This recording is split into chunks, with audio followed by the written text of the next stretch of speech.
कोंबड्याच्या फार्ममध्ये एकदा तपासणीसाठी इन्स्पेक्टर गेला. इन्स्पेक्टर म्हणतो, तू कोंबड्यांना काय खाऊ घालतो? पहिला मालक म्हणतो, बाजरी. इन्स्पेक्टर, निकृष्ट अन्न, याला अटक करा. दुसरा मालक, तांदूळ. इन्स्पेक्टर, चुकीचे अन्न, यालाही अटक करा. आता पप्पूची वेळ आली. पप्पू भीत भीत म्हणाला, आम्ही तर कोंबड्यांना 5-5 रुपये देऊन सांगतो की तुमच्या मनाला येईल ते घेऊन खा.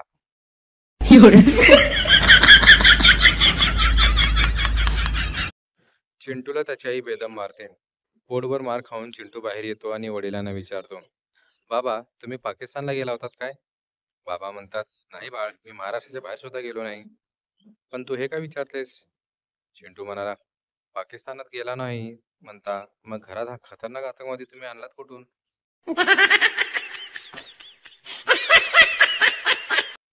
एका मुलीला घरी पाहुणे बघायला येतात. बहीण किचन मध्ये असते. तिचा भाऊ किचन मध्ये गेल्यावर बहीण त्याला विचारते, बहीण, मुलगा कसा आहे रे? भाऊ, मुलगा चांगला आहे, इंजिनियर आहे, दिसायला फिल्मचा हिरो वाटतो. बहीण, कुठल्या फिल्मचा हिरो? भाऊ, पॅन्ड्री.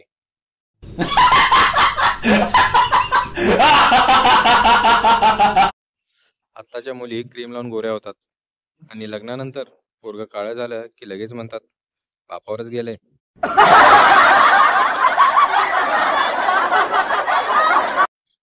एकदा एक कंजूस जंगलातून जात असतो.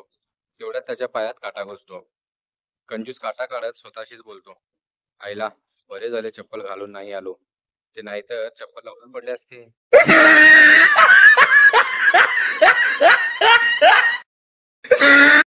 गुरुजी, बंड्या याचा अर्थ सांग. मोदीजी जीवेत शरदम शतम. बंड्या, 100 शरद आले तरी मोदीजी जिवंत राहतील. संपूर्ण वर्गाने बंड्याला डोक्यावर घेतलं.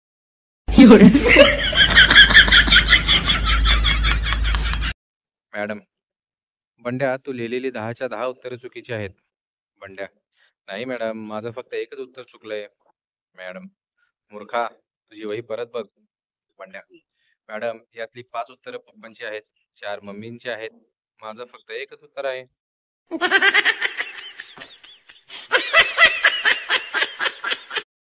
आज मी 33 कोटी देवांना एकच विनंती केली, मला संपत्ती नको, मला बंगला नको, मला नोकरी नको, मला गाडी नको, फक्त सगळ्या देवांनी 1-1 रुपया द्यावा, विषय संपला.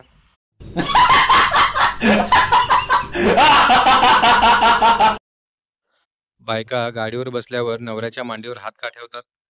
कारण नवऱ्याच्या खिशातली तंबाखू आणि चुना डबी रस्त्यावर पडू नये म्हणून. शेवटी प्रेम प्रेम असतं.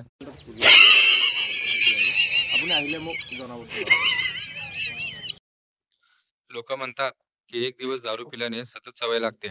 एकदम चूक. आम्ही लहानपणापासून अभ्यास करतोय, लागली का सवय? याला म्हणतात control.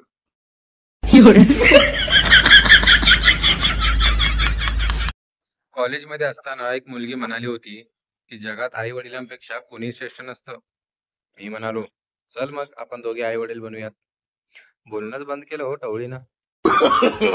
No, no, no, no. Chintu, काकू थोडी साखर मागितली आहे आईने. काकू, अजून काय म्हणत होती आई? चिंटू, त्या कुत्रीने नाही दिली तर समोरच्या म्हशीकडून आण असं म्हणाली.